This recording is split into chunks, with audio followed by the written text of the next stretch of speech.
Ok, donc là on peut démarrer. Après avoir fini de générer ici le nouveau projet React, ce que j'ai fait, c'est que là j'ai totalement ici clean up le projet. J'ai vidé le dossier app.jsis pour qu'on parte à 0, de 0. J'ai aussi vidé le fichier app.css pour qu'on n'ait plus rien. Et aussi vidé le fichier index.css pour qu'on ait vraiment rien et qu'on parte vraiment de 0. Alors une fois que j'ai fait ça, on est tombé sur cette page blanche. Et ce que je vais faire, c'est de commencer par créer ici ma barre de navigation principale.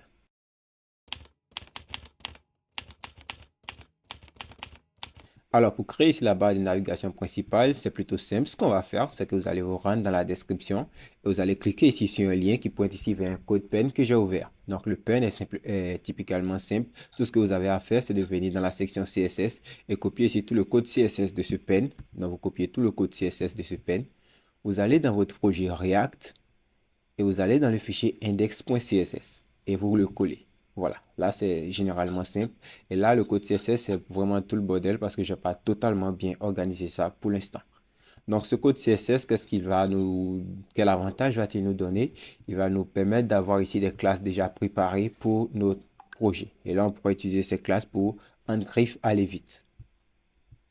Alors, maintenant qu'on a importé le code CSS, la prochaine chose à faire, c'est d'ajouter ici la navigation. Donc là, ce qu'on va faire, c'est qu'on va vouloir naviguer et cliquer ici entre plusieurs liens. Donc pour cela, il me faut ici une bibliothèque. Donc la bibliothèque que je vais rechercher, c'est React Router. Donc je vais aller sur Google et je vais rechercher ici React Router. Et ce que vous devez savoir, c'est que la majorité ici des bons développeurs sont des gens qui sont vraiment bons à googler. Donc, vous devrez vraiment apprendre ici à googler, c'est-à-dire à taper ici des mots-clés spécifiques pour pouvoir trouver ici un indice qui va vous mener ici à la résolution de votre problème depuis Google. Donc, je tape ici React Router parce que moi, je vais faire ici un routing dans mon application. Donc, je vais qu'on puisse avoir ici une barre de navigation ou qu'on clique sur une URL, ça puisse pointer ici vers une page spécifique. Donc, pour cela, je vais venir sur React Router, je vais prendre le premier lien qui pointe directement vers le site de React Router. Donc, ils vont expliquer un peu ce qu'il y a dans tout ça, mais on s'en fout.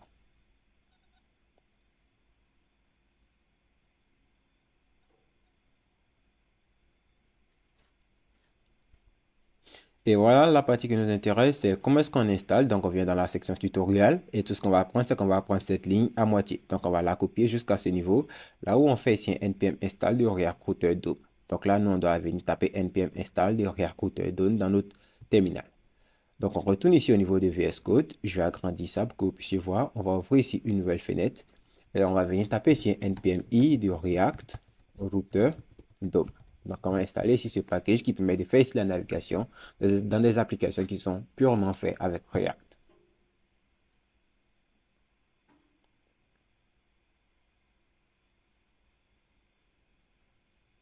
Ok, React Router DOM ayant fini ici son activité, si on réduit ça et qu'on retourne maintenant dans le fichier package.json et qu'on retourne, regarde dans la section des dépendances, dans cette section-là, on va voir qu'on aura ici React Router DOM qui sera installé avec la version 6.21.1 si vous suivez ici ce tutoriel dans le mois de janvier de l'année 2024. Ou alors peut-être qu'ils vont faire ici une autre mise à jour dans les quelques heures qui vont suivre. Bon, bref. Alors, si vous l'avez au niveau de votre dépendance, là, voudra dire que React Router DOM s'est installé correctement. Là, on retourne sur notre écran. Et ce que nous, on veut faire, encore une fois, je peux fermer ici React Router DOM, on n'en a plus besoin, c'est de créer ici une barre de navigation ici pour notre site. Et pour cette barre de navigation, ce que je vais faire, c'est que je vais l'isoler. Je vais qu'on puisse ici la mettre dans une composante à part qu'on pourra plus tard peut-être manipuler.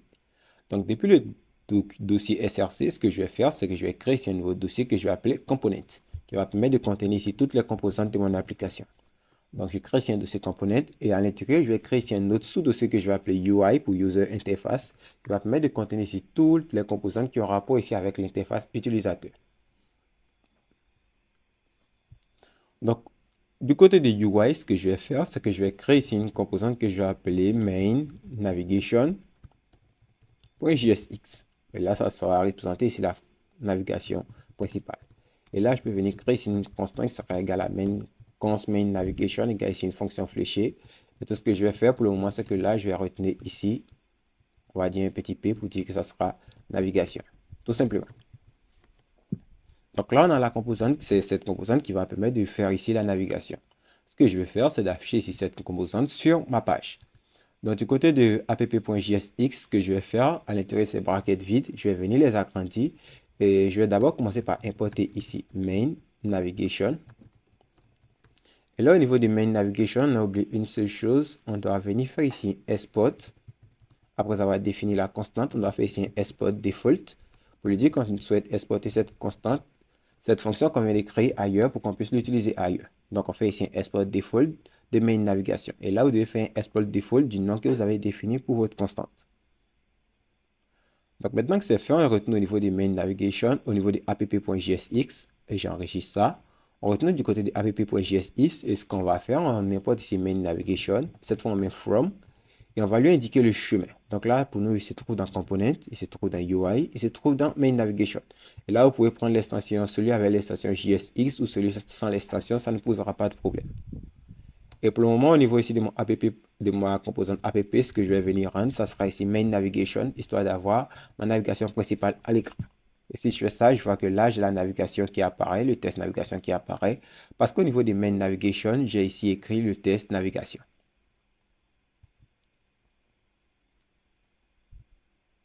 Alors, on va maintenant poursuivre et tout ce qu'on va faire, ça sera maintenant d'écrire ici du code HTML puisqu'on a déjà préparé ici du code CSS qui va gérer ici la navigation. Donc, je vais d'abord supprimer ça et je vais laisser ici le return tout simplement. Et là, je vais mettre ici une accolade vide pour lui dire que je vais mettre ici un fragment. C'est comme ça qu'on l'appelle en React, un fragment. Et là, la première balise que je vais ouvrir, ça sera la balise ici section. Dans cette balise-là, il y aura ici une classe name que je vais appeler, top.txt. Donc, ça sera ici les textes d'en haut. Et si vous ouvrez ici le fichier index.css et que vous recherchez la classe top.txt, vous allez voir que la classe existe. Donc, ce sont des classes qui existent déjà qu'on va utiliser pour pouvoir aller plus vite, comme j'ai dit. Ok, donc cette classe top.txt va permettre de mettre ici une petite barre là-haut qui va permettre de dire nous sommes ouverts 24 heures sur 24 ou un titre de ce genre-là. Donc, à l'intérieur de top.txt, je vais devoir ouvrir encore une autre div avec ici une classe name un peu différente. Et là, ça sera ici head pour lui dire que ça sera ici l'entête. Et on va mettre encore, on va lui associer la classe container. Et encore une fois, ces classes existent déjà. À l'intérieur, encore, on va créer encore une autre div. On va créer encore une autre div avec ici la classe name head txt pour dire le texte du header. À l'intérieur, maintenant, on va mettre ici un petit paragraphe. Et là, on dira que ça sera le test qui sera en haut. Ça sera ici livraison rapide avec possibilité de retour en 3 jours.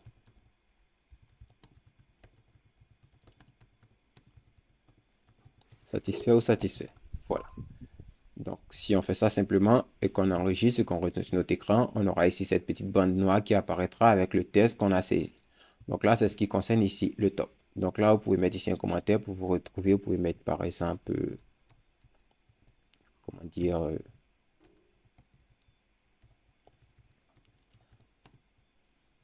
top header. Head. Voilà.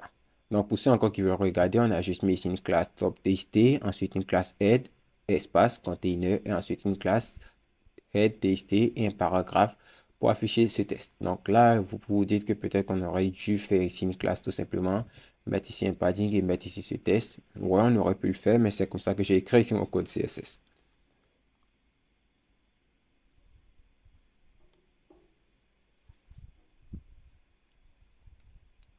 Ok, ensuite, ce qu'on doit faire, c'est d'avoir ici des boutons qui vont nous permettre plus tard ici de nous connecter. Donc, on mettra encore ici une div. Et cette div-là, on va lui donner ici une classe name particulière qui existe déjà, qui sera s'appeler Sync in App. Et là, c'est Sync in App, ça sera ici la classe. Et je pense que là, je l'ai appelé Sync in App. Et je vais voir dans le index.css Sync in App. Et je pense que j'ai défini une classe ainsi, mais on verra plus tard. Ok, donc ici, on doit avoir ici deux boutons qui vont nous permettre ici de naviguer ici vers les pages de connexion et d'inscription. Ok, là, je vais avoir deux boutons qui vont me permettre d'aller ici sur la page d'accueil ou la page de connexion. Donc là, je vais venir faire ici un lien A avec ici un href à l'intérieur qui va pointer simplement sur ça. Et là, je vais mettre ici le test me connecter. Et on voit qu'on a déjà ici, zut, voilà, j'avais pas d'erreur. On a ici le test me connecter qui apparaît. Donc, je fais pareil et je vais créer encore un autre lien A qui va pointer sur maintenant mes scripts.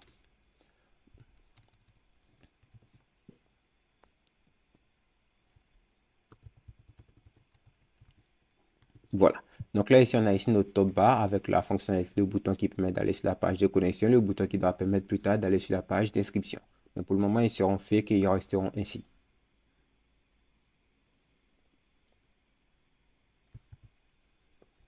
Ok, maintenant que ça c'est fait, on dirait que ça représente ici tout le bloc top header. Et pour ceux qui n'ont pas suivi, on a cette classe Sign In App avec ces deux boutons AA qui sont à l'intérieur. Donc c'est tout ce qu'on a ajouté pour ces minutes qui viennent de passer. Donc ce que je vais faire, c'est que là, je vais dire que je vais réduire cette section et je vais mettre ici un commentaire pour lui dire que ça sera ici fin top header, histoire que vous soyez bien situé avec ici le top header ainsi constitué. Donc top testé et tout ça, c'est bon. Alors, le prochain élément à taguer maintenant, c'est de faire ici la navbar. Donc, on va envelopper ici avec la balise nav classique de HTML. Et là, cette nav, on va lui donner ici une classe name de navbar. À l'intérieur, on aura encore une autre div avec ici une classe qui va être le navbar container. Avec ici une input de type checkbox.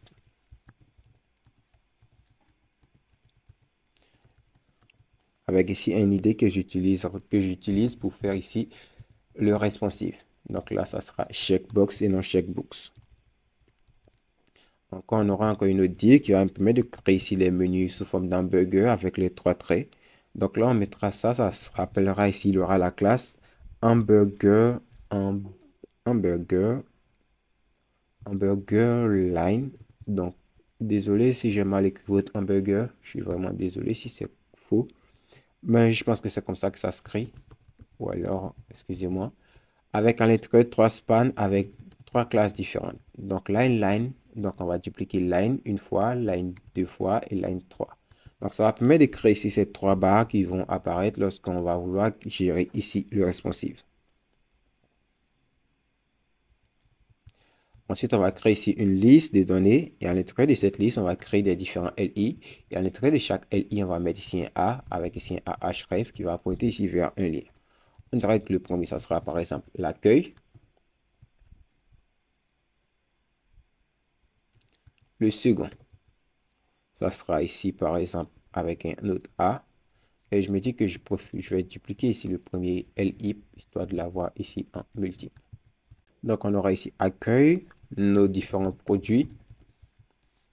On dira qu'on aura peut-être mon profil. Donc me déconnecter, panier. Donc on aura ici mon profil panier.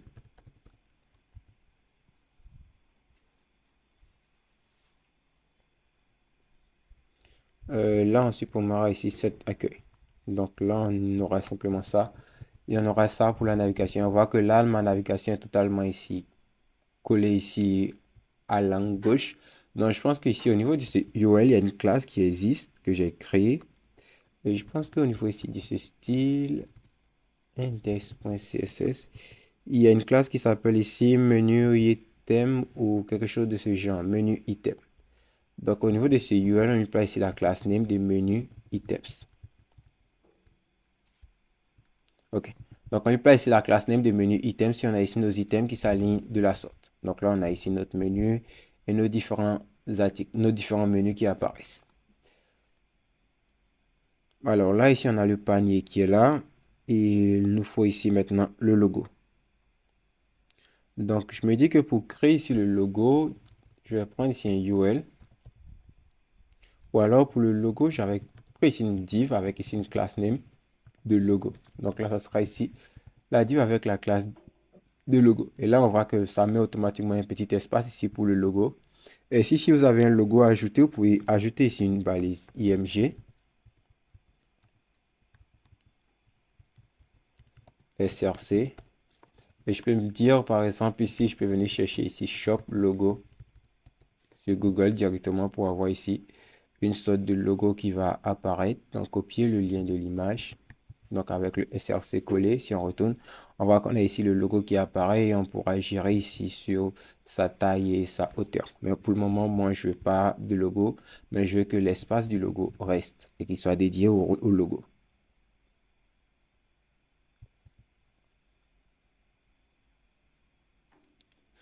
Ok, donc là c'est super. Pour ceux qui ne comprennent pas ici la logique, c'est que dans le code, c'est ordonné de la sorte, ça dit ça devait venir avant, mais j'ai ici utilisé ici un reverse, histoire que les positions sont maintenant échangées. Le logo viendra en premier, le prochain élément viendra en second et celui-là viendra en dernier. Donc, on va créer encore une autre div pour avoir ici une petite barre de recherche ici dans l'application ou alors sur la top bar. Et ici, cette barre de recherche, on va lui donner ici la classe flex. On va lui dire que ça sera ici item center, histoire de centrer les éléments avec ici un petit gap de 1. On aura ici un petit input avec ici un placeholder qui sera ici recherché. Et cet input doit avoir ici une classe spéciale qui est ici le class name qui sera égal à search top bar input. Alors là, on a notre barre de navigation qui apparaît et juste en dessous pour finir ici notre navigation, on va créer ici un dernier bouton avec ici le test recherché parce qu'on va utiliser ce bouton pour rechercher avec ici une classe spéciale qui sera ici égale à button search.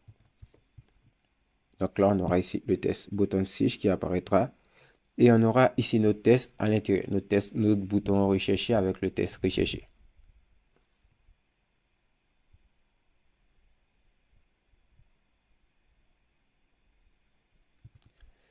Alors maintenant, si le test est trop gris, selon vous et que vous ne l'aimez pas, vous pouvez venir créer ici un style. Vous pouvez mettre ici par exemple style en mettant une double accolade et créer ici une propriété color. Et vous pouvez la mettre ici à white. Ça peut vous permettre de mettre ici du code CSS inline dans votre projet React. Et ici, vous aurez ici la couleur du test qui sera ici en blanc. Mais bon, je pense que le blanc est totalement bon comparé aux autres. Ouais, le blanc est totalement bon comparé aux autres. Donc là, je vais essayer d'inspecter et voir. Vu que j'avais commencé ici le responsive, on voit qu'on a ici notre écran hamburger qui apparaît et qui disparaît lorsqu'on clique dessus. Donc là, pour le moment, il n'y avait rien d'autre. C'était ce que j'avais réussi à mettre en place pour l'instant. Donc c'est super, on a réussi à mettre en place ici notre petite top bar. C'est vrai que ça a pris un petit peu de temps, mais on a réussi à le faire. Donc, ce qu'on peut retenir ici de ces 20 minutes de code qu'on vient de taper, c'est que là, pour créer ici la navigation, on a vu que c'est pour le moment purement ici du HTML. On a juste fait ici du code HTML qu'on aurait fait si on était dans un projet HTML. Donc, en gros, c'est ça. React, c'est du HTML 80% du temps, ou alors je vais dire 50% du temps ou 30% du temps et tout le reste, ça sera ici du JavaScript. Maintenant qu'on parlera ici des interfaces, ça sera ici un mélange de JavaScript et HTML, mais on va dire plus HTML et CSS.